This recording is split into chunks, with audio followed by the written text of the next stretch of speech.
Hi guys, I hope this video finds you well. Today we are gonna talk about Lord of the Flies, and this is the first and the most famous book of William Golding.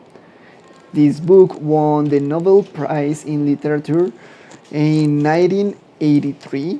Lord of the Flies was published in 1954, and it shows how a group of children descend from civilization to savagery, of a loss of innocence on an island where a mysterious and fearful beast causes children to divide into factions, with murderous outcomes.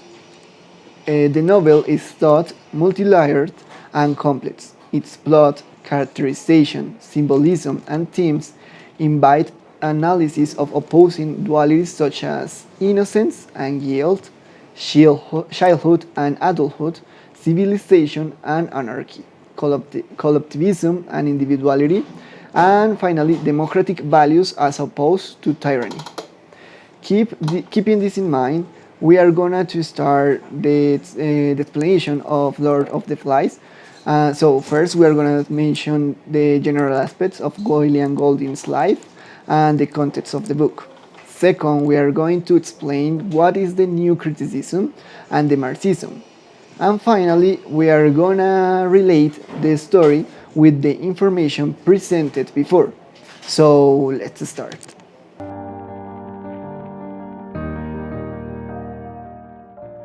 Hello everyone, my name is Santiago and now I am going to show you some of the most relevant aspects of the life of our author, William Golding.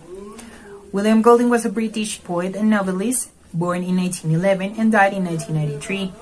He is considered one of the greatest authors in English language of the 20th century. William Golding graduated in natural sciences and English literature at the University of Oxford, and later he became an English teacher. This period of his life is important, as in his classes he tends to confront his students in two groups, a fact that prefigures the plot of the novel The Lord of the Flies, as we will see later on.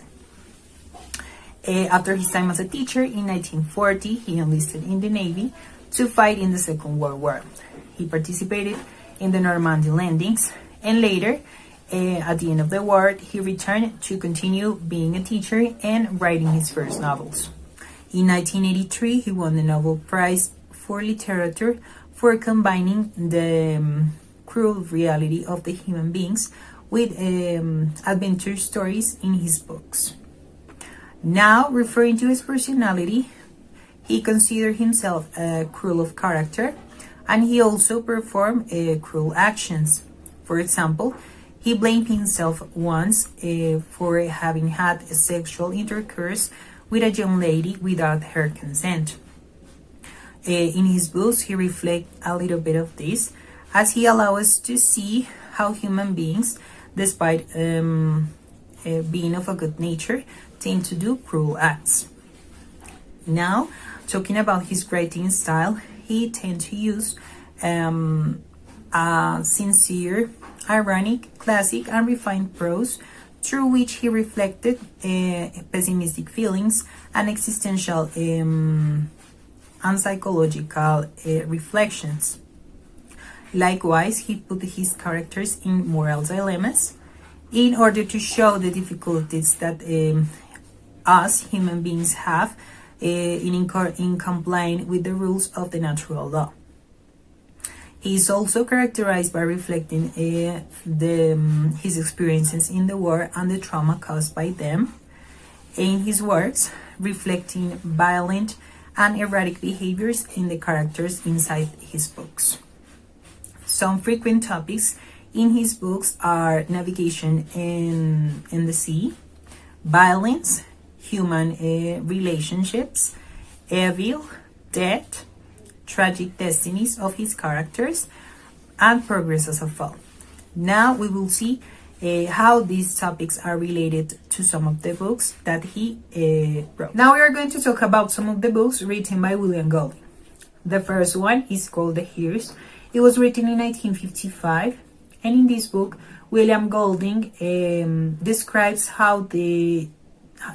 the extermination of the Neanderthal men by the Homo sapiens thanks to the use of violence.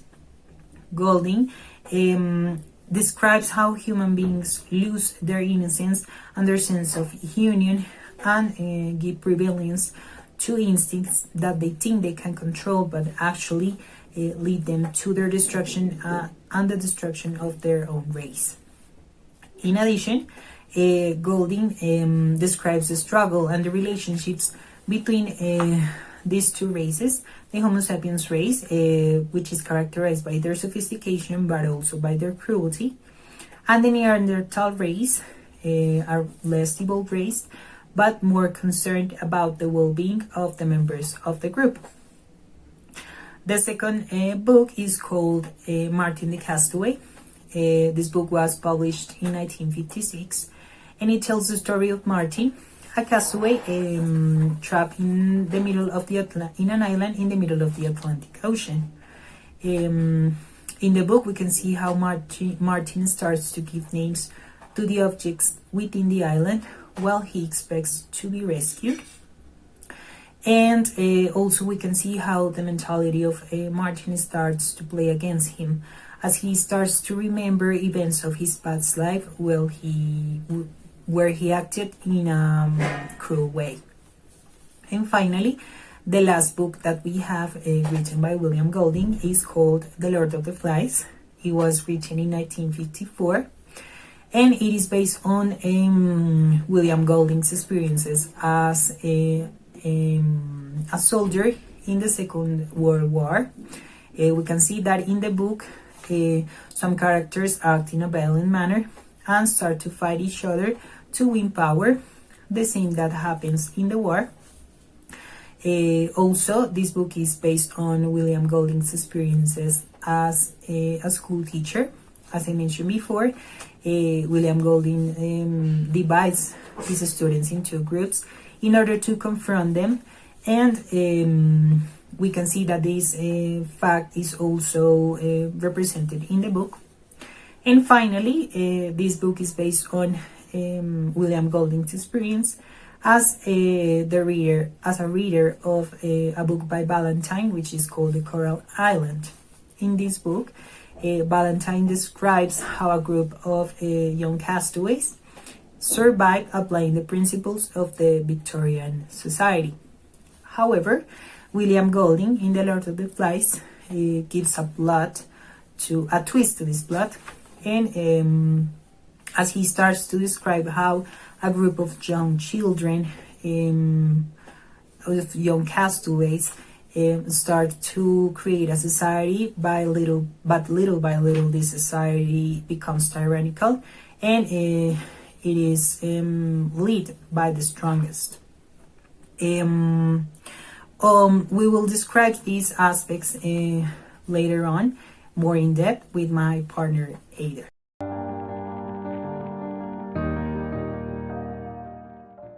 The context of the novel's production, release, and reception was the immediate post-World War II era and the Cold War clash of the ideologies between East and West.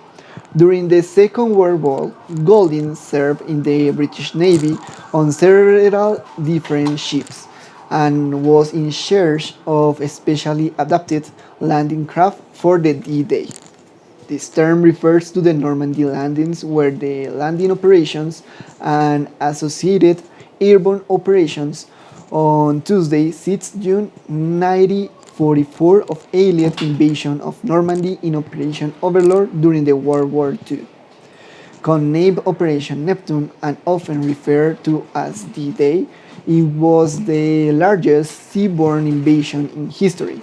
The operation began the liberation of France and later the Western Europe and laid the foundations of the Allied victory on the Western Front. So Golding witnessed at first hand the horrors of war. He came to the conclusion that human beings are not naturally kind and that even children are capable of incredible cruelty if the circumstances demand or even simply allow it. Golding was interested in the way that violence can develop from innocent beginnings. Here is an extract from one of these autobiographical works, A Scene from Life. in which he discusses such a childhood accident. I swung the bat in the semicircle, missed the ball, but hit Jose with the wooden bat across the side of the head. Instantly, he turned and ran from home, one hand holding the side of his head. I was the one who made a noise. A gush thing of awful thing I have done, but he made not a sound. He always was the silent one. I trundled after him, whimpering and wondering what I should tell mom and dad, or what he would. I trundled back across the common and down the road to the green, my fears growing deeper. I can just remember them. I ended at the house terrified and now as silent as my brother. I remember no more. But years later, my parents told me that Jose had described the whole scene to them. He wasn't really hurt, they said. But I crept into the house with my terror and hid from everyone else on the dining room table. The violence of In Lord of the Flies starts as a game. The game goes too far, and the potential for the extreme savagery that follows can be seen in all the boys, except Piggy and perhaps Simon. You can probably think of examples from your own childhood of situations that got out of hand. A typical play fight can easily end up becoming more serious, and young children don't always see the boundaries between play and reality. For many of the younger boys in the novel, this is exactly what happens. Children's games get out of hand. Golding's experience in the World War II had a profound effect on his view of humanity and the evils of which it was capable. After the war, Golding resumed teaching and started to write novels. Readers and critics have interpreted Lord of the Flies in widely varying ways over the years since its publication. During the 50s and the 60s, many readings of the novel claim that Lord of the Flies dramatized the history of civilization. Some believe that the novel explores fundamental religious issues such as original sin and the nature of good and evil.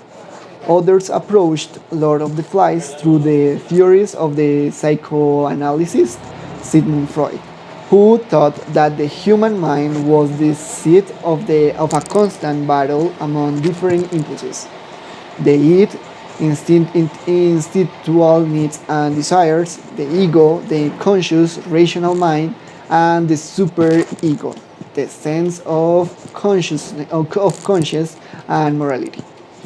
Still others maintain that Golding wrote the novel as a criticism of the political and social institutions of the West. Lately, there is some validity to each of these different readings and interpretations of the Lord of the Flies. Although Golding's story is confined to the microcosm of a group of boys, it resounds with implications far beyond the bounds of the small island and explores problems and questions universal to the human experience. In today's video, as I mentioned before, we are going to analyze Lord of the Flies from New Criticism and Marxism.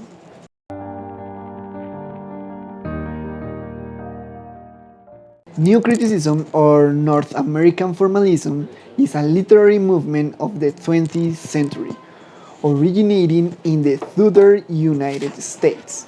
It proposed an internal reading of the text, close reading, which pays particular attention to its ambiguities and internal contradictions, properly linguistic and literary, with the intention of excluding the historical and psychological components of literary studies, in the belief that there are than to analyze the word itself.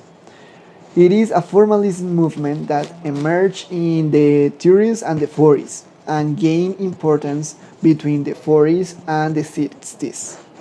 reaching the highest representation in in American education. John Crew Ransom gives the movement its name in the New Criticism, 1941, and book about Ivor Winters and T.S. Eliot, among others. It is an independent school of Russian formalism, although it is situated in the same line of critical immanentism. It differs from Russian formalism in that it goes beyond it, seeking the universal human, not the individual human. The literary works are rationally impenetrable and organically conceived, namely, there is no separation between form and content.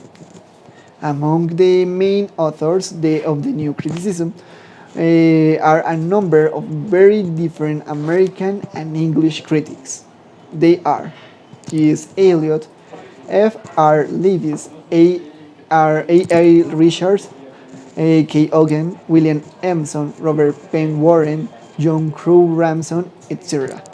In the treatise, regardless of what happened in the continental Europe and what had happened in Russian formalism, there are a number of authors who pose a professional criticism, that is, a literary criticism that was transmittable as a professor, the student, and could educate the taste of distinguish what is good literature from what is not. The first trends revolve around of John Crow Ransom. This author denounced that academic criticism was more concerned with historical scholarship than with the technique of poetry. On the other hand, the criticism of T.S. Eliot plays an important role in critical current. Eliot argues that only those who have the capacity to create can be a good critic. Eliot's contribution to this trend is a theory of objectivity. Literary criticism is interested in poetry regardless of the author's biography and regardless of history. The knowledge of the poem will be ahistorical. All literary works will belong to the same tradition, to the tradition of the works achieved. It was frequently alleged that the new criticism treated literary text as autonomous and divorced from historical context, and that its practitioners were uninterested in the human meaning, the social function and effect of literature. However, some authors argue that the new criticism was not diametrically opposed to the general principles of the reader response, uh, and that two could complement one another. For instance, if some of the new critics have preferred to stress the reading rather than the writer, so have they given less stress to the reader's response to the work. Yet, no one on his right mind could forget the reader. He is essential for realizing any poem or novel. Reader response is it's certainly worth studying. However, to put meaning and valuation of a literary work at the mercy of any and every individual reader will introduce the study of literature to the reader's psychological and to the story of taste. To summarize, new criticism is an analytic literary criticism that is marked by concentration of the language, imaginary, and emotional or intellectual tensions in literary works. However, it argues that the historical and cultural context of a text are irrelevant. Besides, formal elements such as rhyme, meter, setting, characterization, and plot were used to identify the theme of the text. In addition to the theme, the new criticism looked for paradox, ambiguity, irony, and tension to help establish the single best and most unified interpretation of the text. Taking into account the characteristics of the new criticism, I'm going to explain the symbolism presented in Lord of the Flies, without the context and the author's life. In the first place, the name of the book, Lord of the Flies, refers to Beelzebub, a Philistine deity that represents humanized evil. This is the main theme of William Golding's book. It is a reflection on the implicit evil in the human race. The novel begins after a crash plane in the middle of an island. There, the only survivors are children between the ages of 6 and 13. On this unknown island, there are no adults. Children are on their own. Among the children, we find the three main characters: Ralph, Jack, and Piggy. Ralph is characterized by being a born leader, a good character, and with a strong sense of equality and justice. In opposition to Ralph, Jack is arrogant and spoiled.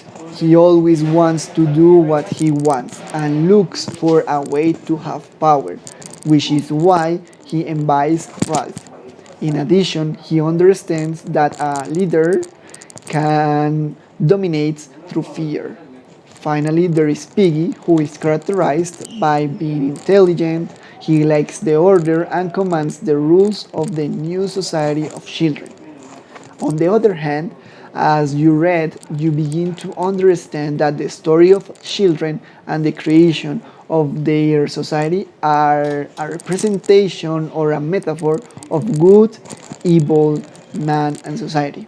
An interesting aspect in this book is that all the characters are children. In this way, it seems that William Golding wants to portray that good and evil have always been presented in men, within us since we are born. Therefore, no character is over 13 years old. Thus, while the story is presented, the experiences of children and the actions they take and the decisions they make reflects all the evils of adult society are represented. Nothing in a story is accidental. Each of the elements that make it up are indeed and intended to represent an aspect of society. For example, Ralph represents democracy.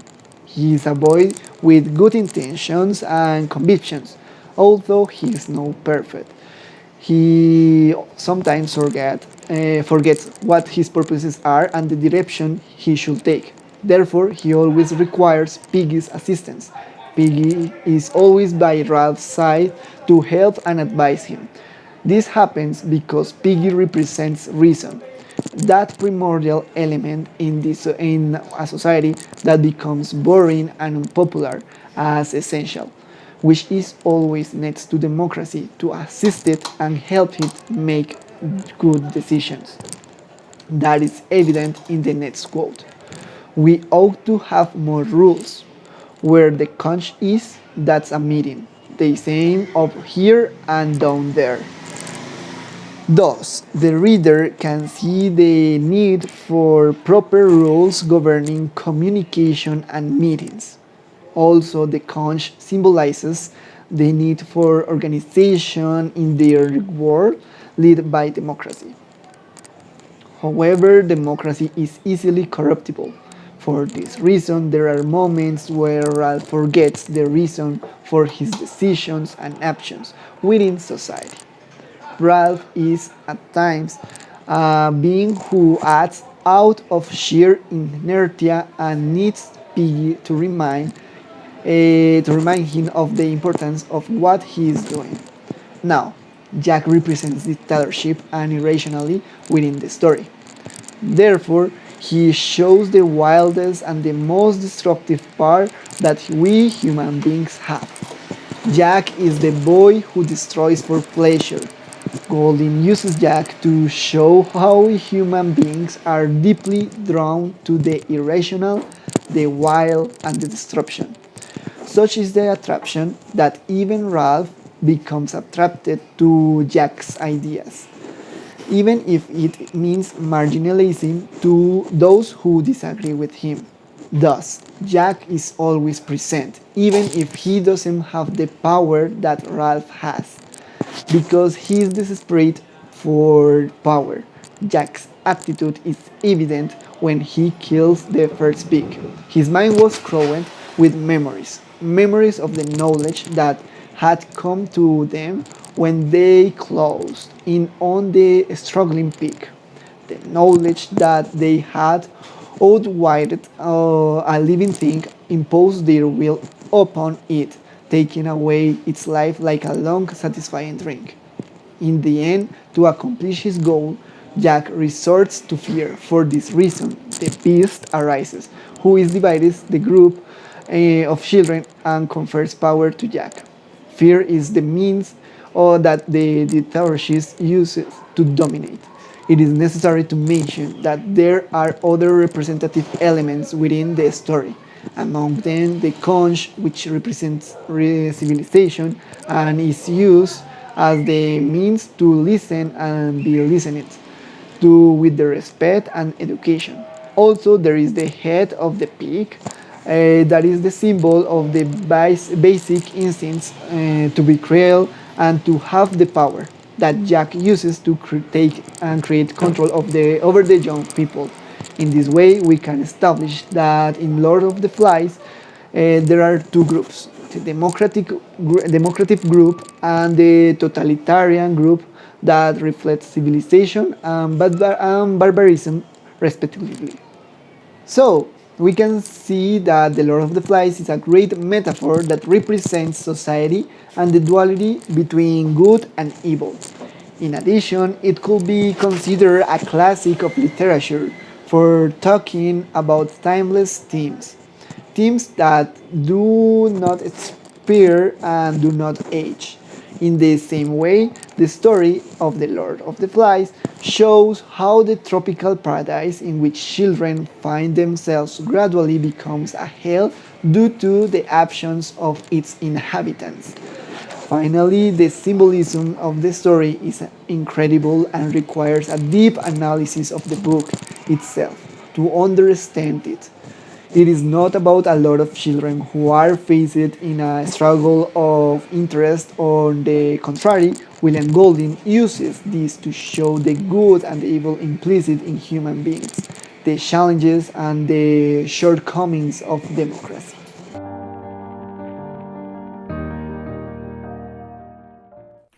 As my colleague Ada mentioned earlier, we are going to analyze the book The Lord of the Flies from a Marxist perspective. For this purpose, it is important to understand what Marxism is and what are the elements of this theoretical perspective that are related to the book of William Golding. Okay, so Marxism is a method of socio-economic analysis of history and society based on the thoughts of Charles Marx and Friedrich Engels during the 19th century. Within this method, some essential elements stand out, and they can be directly related to some topics represented in the book of William Golding. Now we are going to see what those elements are and how they are related to the book. So, the first element that we can see in the Marxist theory is the class struggle. The class struggle is defined as the set of tensions caused due to economical, social, and ideological causes between antagonistic social classes, which are the proletariat and the bourgeoisie. According to Marx, this struggle can only finish with the transformation of society and the elimination of both social classes. It can also finish in the destruction of both classes in struggle. Regarding the roles of each class within society, according to Marxist theory, the proletariat class is obligated to sell its labor power in order to survive, while the bourgeoisie are the owners of the means of production. The second element of the Marxist theory is labor force. It is defined as the physical and mental ability of human beings to create and produce goods. However, this labor force is divided unevenly because the proletarians are overexploited and they are not well paid by the bourgeoisie. The third element in the Marxist theory is ideology. According to the Marxist theory, ideology is defined as the way in which the capitalist society works with the minds of the two social classes between two spheres, the base and the superstructure. Within the base, we find the people who works with the means of production and the relationships they create by working with this means of production and the relations they create while producing the goods.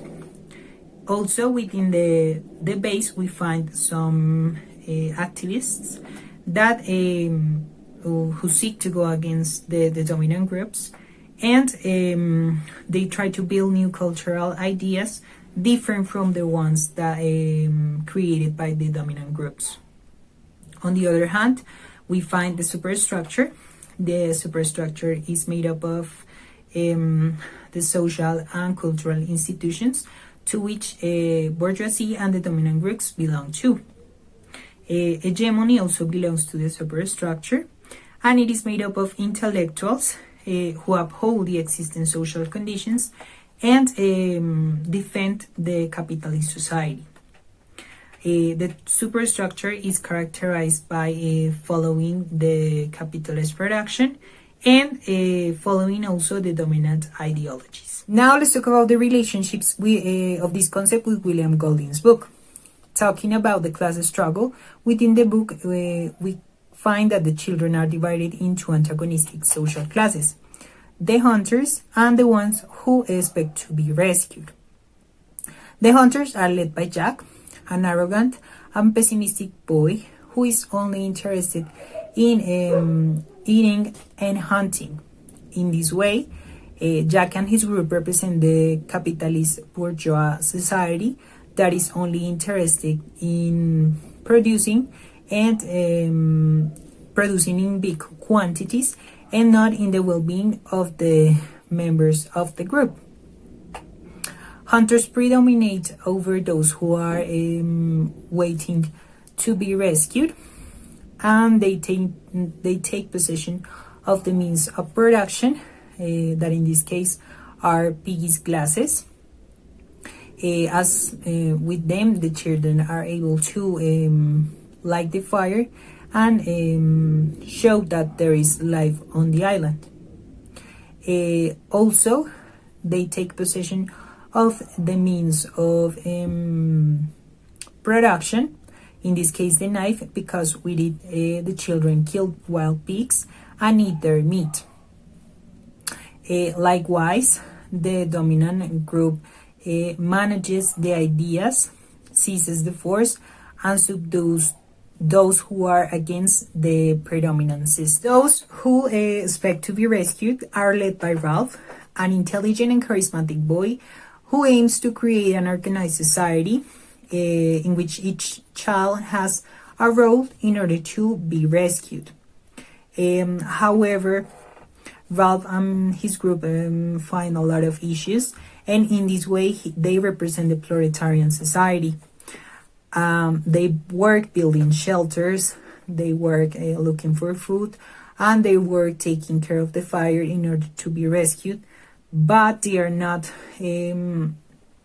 their effort is not like really valued for all the kids, because they don't receive proper remuneration and they work more than the other children, and are persecuted by the hunters.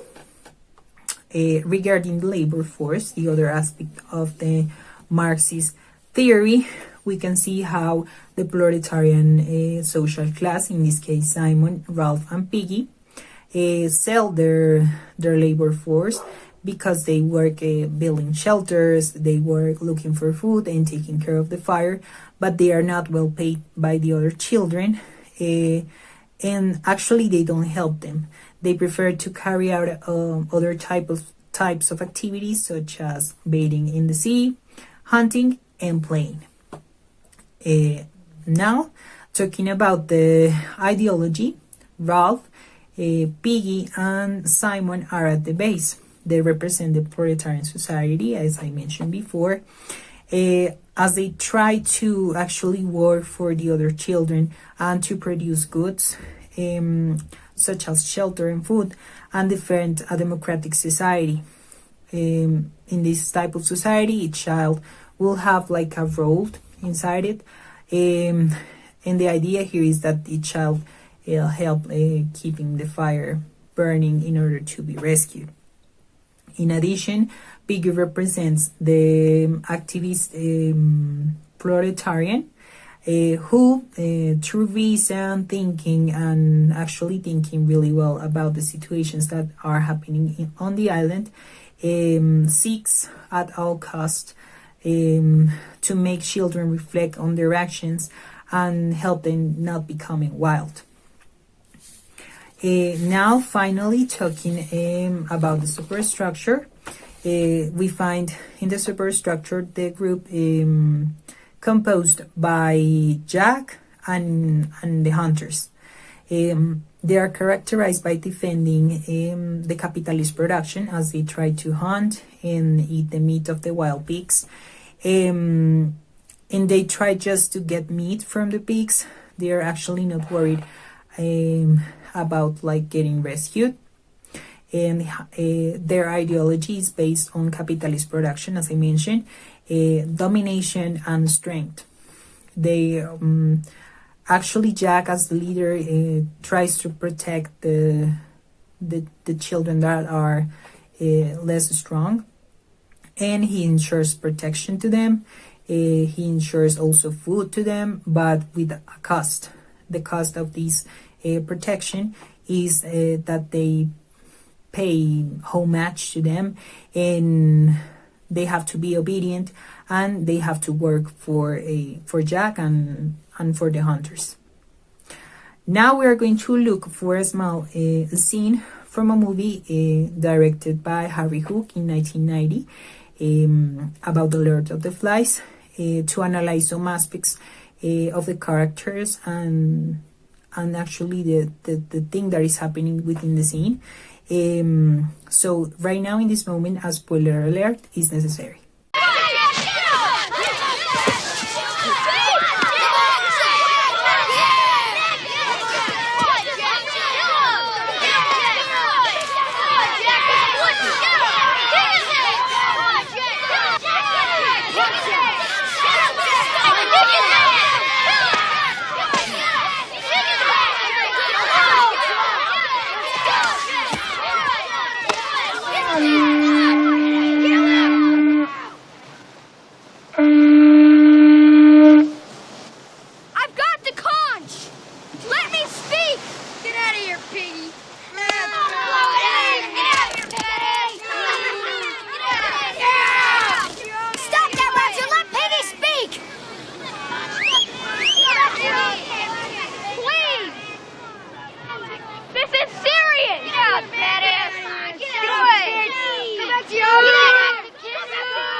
Not gonna get away with this. Yeah? And what are you gonna do? Huh? What are you gonna do about it? You're out of it, pal. You're on your own. I'm so sorry, guys, for having shown you that scene, but actually it kind of encourages me and you to read the book. It is really interesting, and we have seen that Piggy actually was killed by the hunters. Now we are going to see what the characters represent in this scene and actually in the whole book. So Jack represents the proletarian state, the capitalist state. For example, in this scene, he is trying to say that actually he don't care of the well-being of the other guys. He's just trying to be the chief, to command these hunters, but he's not actually aware of the things that he's doing. He himself can represent also violence, as he allowed the children to kill the poor Piggy. Ralph, in this case, represents the reason and morality. He's really curious about what is going to happen with the kids, and he's actually really worried about the death of Piggy at the end of the scene. He represents the proletarian, the activist who is trying to go with the morals and helping the other children to go against the immoral and bad things that they are doing. Piggy in this case represents sanity, represents the sensitivity, and he also represents the ideals crushed by the proletarian, the bourgeois and the capitalist society. We saw that actually Piggy was killed, and it is a representation of the death of morality in these kids. And finally, the hunters represent the society that is only, led to obey, not to not to think. They are not able to think. They just throw the big rock in Piggy, and they were not actually aware of what was going to happen with him, and that actually he was going to die. So in this case, the hunters represent the society that is that only follows the bourgeois, the capitalist, the chief, but they are actually not thinking of the actions that they are doing. Finally, we are going to see what the objects represent in the scene and in the whole book. We saw that Piggy had the conch, the shell. This shell represents kind of a symbol of power. It represents that the person that has it is able to talk, and the others have to listen to that person. But in the end, we saw that this shell is discarded by the hunters and Jack, and becomes a symbol of resistance for Piggy and for Ralph. Also, Piggy's glasses represents the means of communication, a way to escape from the island itself, and a possibility of salvation. The knife represents the means of production used by the capitalist society, as they use it to kill the pigs and to eat their meat. And finally, the pig's head is the symbol of the capitalist society, the strength of this society, and the cruelty also of this society, and actually the cruelty of all human beings, because we are not able to see that we actually do cruel acts, as the death of Piggy in this case, because we only act like in violent manners, but that is part of ourselves as human beings, and that's why William Gwendolen is trying to show us in this book. So I actually recommend you to read it. If you haven't read it, please do. It is an amazing book. I loved it really much, and I hope you enjoy it and read it in future occasions.